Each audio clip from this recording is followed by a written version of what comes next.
Gentlemen, welcome. Thank you. Thank you. Nice to be back. I understand you've got an announcement to make. I do. And if you remember from day one, I let everyone know that I didn't intend to get in this race. And I interviewed every single candidate, and I could not find one that was qualified. So I decided to jump in myself. And I've worked with great leaders in the past, creating the Tourism Department of the United States, working with Barack Obama, and working with President Clinton, and educated by my adopted dad, Harry Reid, so I know great leaders. I couldn't find one, but when Eric jumped in the race, we sat and talked. And Eric's a man of integrity, a man of character, values, and a great leader. And he'll be a great leader of this wonderful country, the state of California. And I'm happy to say tonight that I'm going to merge my campaign into his and give him all the hard work that I've worked on and let him take it forward and cheer him on. So you're dropping out of the race. I am dropping out of the race and supporting Eric Swalwell as the next governor of California, and he will be the greatest leader of this great state, California. So, and with that, you know, I've been with you and I brought props. You like a good prop. I like a good prop, but I have this pin that I had made. It's Golden Bear. And it's the Golden Bear, and I give it to you as I wore it proudly, and I want you to wear it Stephen. proudly. Thank you. Yeah. Let me put that on. Well, Look at that. I mean, you two are longtime friends and close We are. friends. We are. And you spend a lot of time at his house. I mean, this is a real bond. This isn't just some political BS thing.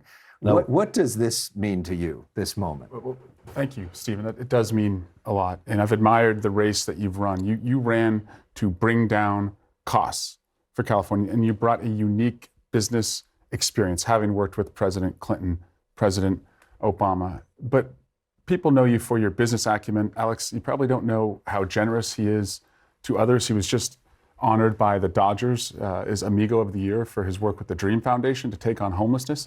But also, I heard from a third party, I didn't tell you this, but I was told by the farm workers that he has funded a crisis center for the farm workers who are being chased through the fields by ICE so that they can, address the legal costs and the worry around that. And so I look forward to drawing on, Stephen's experience as I take on bringing more housing to California, modernizing the state, and adding small businesses in our state. So you've traveled up and down the state. I have. You've talked to people for years now looking into this issue, right? And studying this issue. What's the most important lesson you learned from running for California governor? The most important lesson I've learned is really solidifying a place where I've grown up, and I made the right decision moving back home 5 years ago. California is a country, and it's the greatest state, not in the United States, it's the greatest place to live in the world. It's the most diverse, tip-to-tail state with over 200 languages spoken and cultures. And when I grew up here, we were the bully pulpit of the United States, and I know Eric will bring that back with his fight because he's a fighter, he's a protector, and he's got these great attributes. And he grew up in Northern California, me in Southern California. And he understands, I mean, the way I say it in my words, being in the hospitality business, we're all customers and we need to get equal or greater value. And we have problems. It's serious. You talked about all of the things that weren't really accomplished, that could have been accomplished. And I know Eric will be a good steward of our tax dollars. He will execute, he will be accountable, and he'll enforce. So you were here last week for the first TV sit-down of your campaign. We got into a lot of issues on that. I encourage everybody to check it out on YouTube. But one that got a lot of attention was your plan to vote by phone. Here's that clip. I want us to be able to vote by phone. I think every Californian Vote by phone. Vote by phone. Yeah, if we can do our taxes, do our make our healthcare appointments, essentially do your banking online, you should be able to vote by phone. So there was a lot of reaction to that. Let's put up some of the reaction Yeah. on X. This was from the White House account, President Trump's team. When President Trump talks about the importance of securing our elections because deranged Democrats like creepy Eric Swalwell think it's a good idea to vote by phone. Ron DeSantis, the governor of Florida, voting by phone? No. How ridiculous. Chad Bianco, who is running for governor, sheriff of Riverside County. Vote in person, show your ID, it's simple. Steve Hilton, also running for governor as a Republican. I want us to be able to vote in a system that's honest, in person, with ID, citizens only. How about that? So their argument is basically the safest thing to do is to have paper ballots that can't be hacked, to have everybody show an ID and show up in person so you know who's voting and you watch the whole process through. How is that not the safest thing to do? What's wrong with that? Well, Californians are smarter than those three because Californians know that you do need to show who you are through a biometric to access your finances, to access your healthcare records, to access your taxes. And so, of course, it's going to be secure. And what I am suggesting is if we are going to lead the way in technology, shouldn't we challenge ourselves to make democracy more accessible? I also want to virtualize, and by the way, 74% is what that polls at as far as approval among Americans. I want to virtualize the DMV too. I don't want Californians to have to go to the DMV. I think we can do that